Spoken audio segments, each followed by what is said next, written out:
সেনা ঘাঁটিতে ঢুকে সেনাদের পক্ষে ইসরায়েলিদের বিক্ষোভ। এক ফিলিস্তিনি বন্দীকে প্রচণ্ড নির্যাতনের অভিযোগে ইসরায়েলের কয়েকজন রিজার্ভ সেনার বিরুদ্ধে আনুষ্ঠানিক তদন্ত শুরু হয়েছে।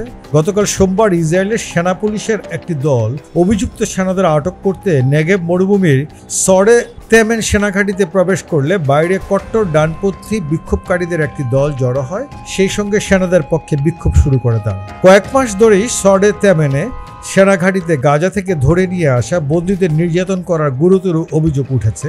এই ঘটনা নিয়ে আনুষ্ঠানিকভাবে তদন্ত শুরু করেছে ইসরায়েল।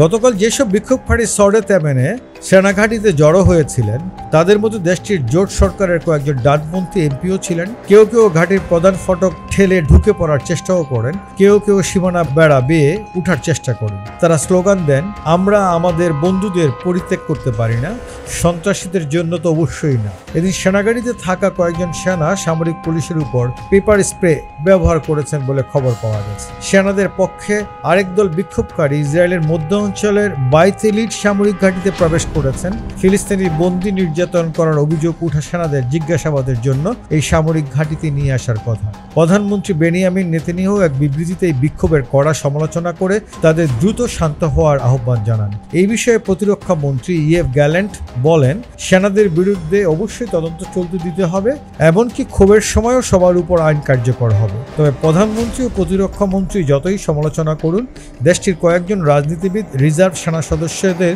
গ্রেপ্তারের নিন্দা জানিয়েছেন।